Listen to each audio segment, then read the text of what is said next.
संधि प्रकरण प्रारंभ कर रहे हैं।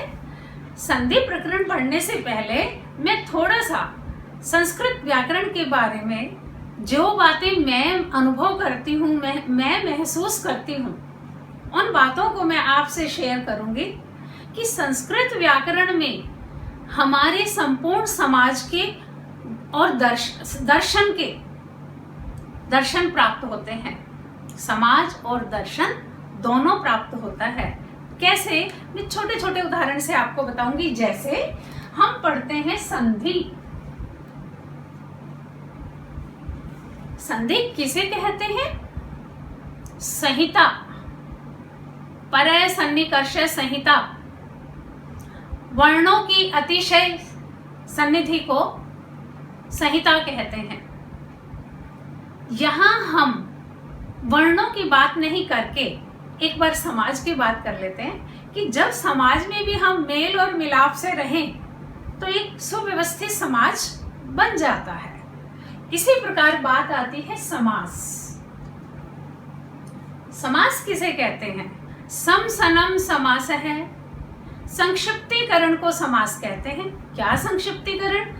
जो भी शब्द या पदों का हम प्रयोग करते हैं तो उनको संक्षिप्त कर देते हैं, विभक्ति का लोप कर देते हैं। जैसे राजा के लिए दूध दो, या राजा का आदमी जाता है तो राजा का आदमी नहीं कह के हम राजपुरुष कह देते हैं। ये हुआ पदों का संक्षिप्तीकरण। इसी प्रकार जब हम पदों का संक्षिप्तीकरण करके बात करते हैं तो हमारी वाक शक्ति का कम से कम प्रयोग होता है, और कहते हैं वाक शक्ति का उचित और कम से कम प्रयोग करके हम अपनी ऊर्जा को अधिक बढ़ा सकते हैं। एक और बात आती है जैसे प्रत्यय। प्रत्यय का अर्थ होता है विश्वास। जब शब्द अथवा धातु के पीछे प्रत्यय लग जाते हैं तो शब्द नवीन पद का निर्माण हो जाता है। किसका निर्माण होता है? नवीन पद का निर्माण होता है। ऐसे ही समाज में जब परस्पर रहते हुए एक दूसरे के प्रति प्रत्यय यानी विश्वास बढ़ जाता है तो एक सुदृढ़ समाज की व्यवस्था उत्पन्न हो जाती है, प्रतीत होती है। तो ये तो थोड़ी सी बात बच्चों मेरे मन की थी। आज हम प्रारंभ कर रहे हैं संधि प्रकरण। संधि किसे कहते हैं? वर्णों के मेल को संधि कहते हैं। वर्ण हम पढ़ चुके हैं। वर्ण दो प्रकार के होते हैं, स्वर तथा व्यंजन। तो स्वर संधि भी कितने प्रकार के हुए? स्वर संधि तथा व्यंजन संधि। बच्चों एक चीज और बीच में आती है, वो है हमारे शब्दों के पीछे, पदों के पीछे लगने वाले विसर्ग। जब विसर्ग का भी वर्णों के साथ मेल हो जाता है तो वो विसर्ग संधि कहलाती है। ये तो हुए संधि के तीन भेद। फिर संधि कहाँ कहाँ अनिवार्य होती है? जैसे इसके लिए एक सिद्धांत है, संहितैक पदे नित्या, नित्या धातु उपसर्गयोः नित्य समासे वाक्ये तु सा विवक्षाम अपेक्षते। अर्थात संहिता एक पदे नित्या, एक पद में नित्य ही संधि होती है। जैसे रामौ, यह हमारा प्रथमा विभक्ति का द्विवचन है। इसमें औ प्रत्यय लगा है तो राम धन औ बराबर रामौ। यहाँ वृद्धि संधि प्राप्त है। यहाँ हमें संधि करनी होगी, संधि के बिना इसे हम प्रयोग नहीं कर सकते। पुनः उपसर्ग और धातु में भी नित्य ही संधि होती है जहां अनिवार्य हो।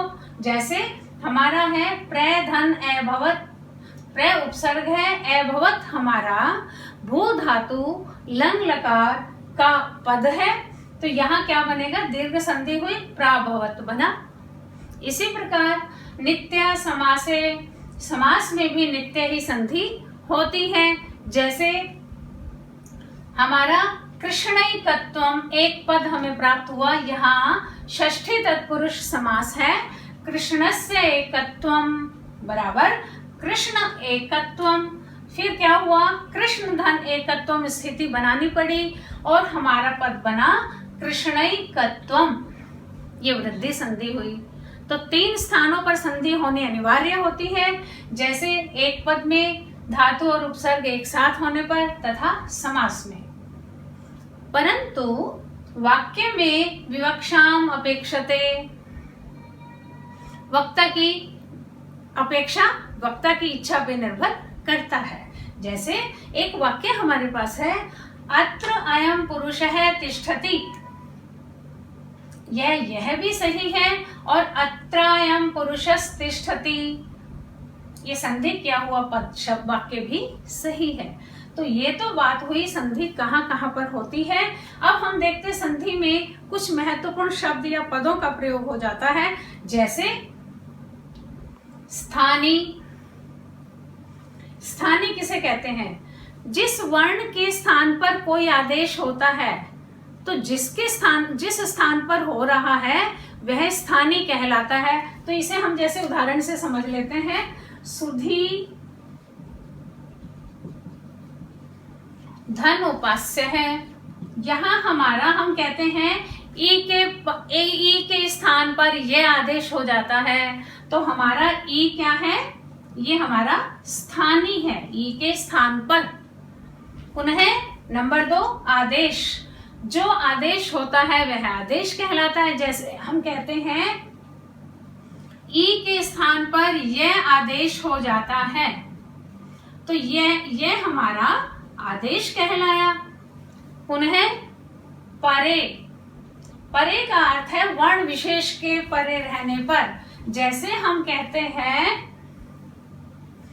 एक प्रत्याहार के परे अच रहने पर, ये अच परे है।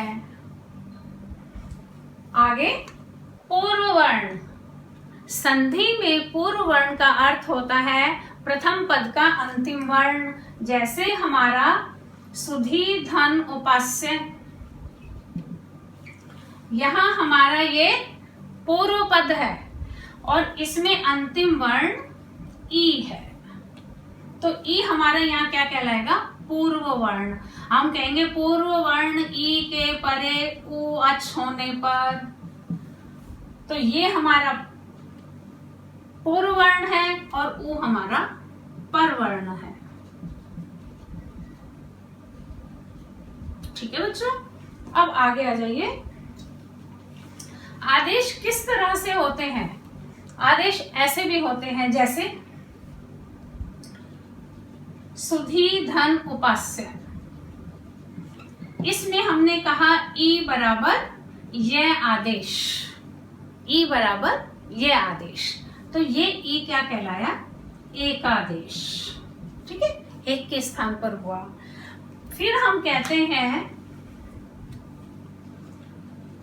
विद्या धन आलय है, आ के परे आ होने पर दोनों के स्थान पर एक आ दीर्घादेश हो जाता है, हम ऐसे कहते हैं। तो ये आ क्या है, 2 के स्थान पर एक, यानी एक आदेश।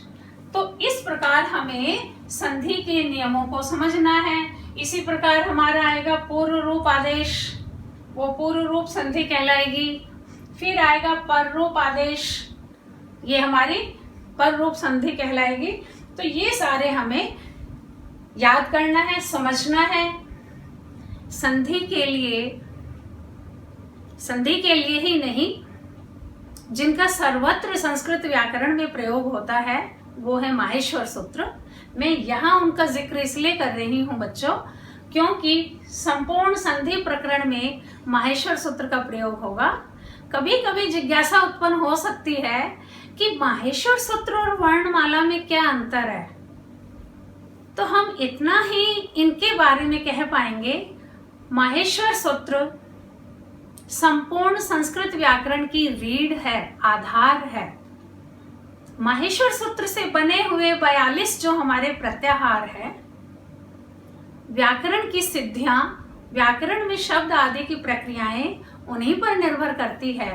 तथा जो हमारी वर्णमाला है वो वर्णमाला वर्णों का समूह है।